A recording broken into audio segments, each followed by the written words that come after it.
icLAAo. I can't lose. No reality where I lose. Ever. Today is March 23rd, 2026. Day 82 of the 100 push-up, 100 squat progressive challenge for a year.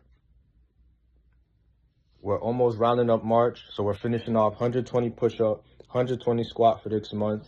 In April, we start 130 push-up, 130 squat. The lesson for today, or the message for today, is things shouldn't get your reaction. It's not every single thing in life that you need to react to. You need to act, not react. When things happen, you don't react. You analyze the situation and then you act. That's going to save you from a lot of trouble. Let's go. Shattering plans, dreams, and illusions of control. The question isn't how to avoid these moments because we can, but how to move through them, how to rise again stronger, clearer, and wiser than before. What if the greatest strength isn't found in never breaking, but in allowing ourselves to break fully and then courageously rebuilding from those broken pieces? The philosophies of Marcus Aurelius, Friedrich Nietzsche, and Carl Jung teach exactly this. Resilience isn't avoiding hardship, but confronting it directly and emerging transformed. Stoicism, championed by Marcus Aurelius, doesn't promise an easy life. Instead, it offers a mindset, a tool set for weathering the storm. It's the quiet, unwavering voice reminding you that while you can't control external events, you can always control your response. It teaches us that mental strength isn't stoic indifference. It's acceptance and intelligent adaptation to whatever life throws your way.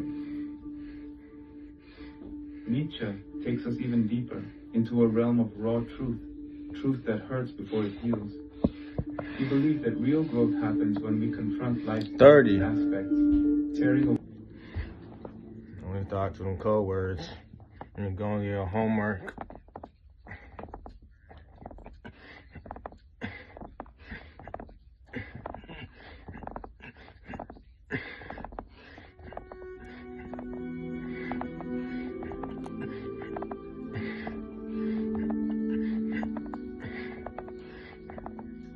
When you hear the word philosophy, it's easy to imagine dusty books, abstract arguments, and people sitting in libraries arguing over the meaning of life.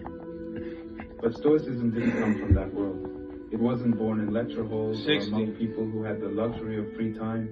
It came from people who were tested by life in the most brutal ways possible. People who lost everything, status, safety, even freedom, and still chose to hold on to their inner strength. If you strip Stoicism down to its essence, it's not about ideas, it's about survival. Take Epictetus. He wasn't a noble, a king, or a scholar born into comfort. He was born into slavery in the Roman Empire. He didn't grow up learning philosophy from books. He learned it through pain. He was beaten, silenced, and chained. At one point, it's said that his master twisted his leg until it broke. But Epictetus didn't beg or scream. No, it's your militia.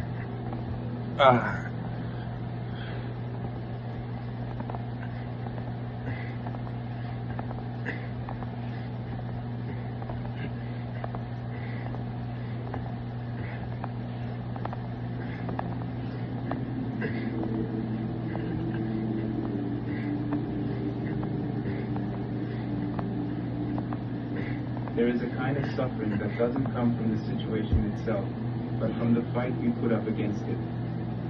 Most of the time, it's not the pain that breaks us. It's our refusal to accept it. We want things to go a certain way. We want people to stay. We want our plans to unfold exactly as we imagine. And when they don't, when life shows up uninvited with a different script, we resist. We clench our fists. We scream inside. We ask, why is this happening to me? But all that resistance only makes the pain louder. Stoicism teaches us something radically different. If you want peace, stop fighting the storm. You can't control the wind, but you can control your sail.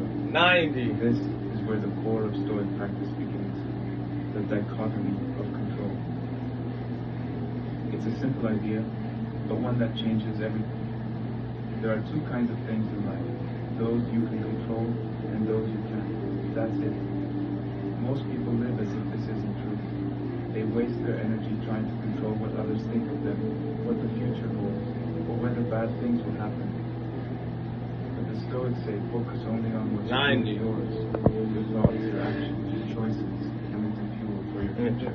Your heartbreak becomes compassion. Your failure becomes wisdom. Your loneliness becomes self-knowledge.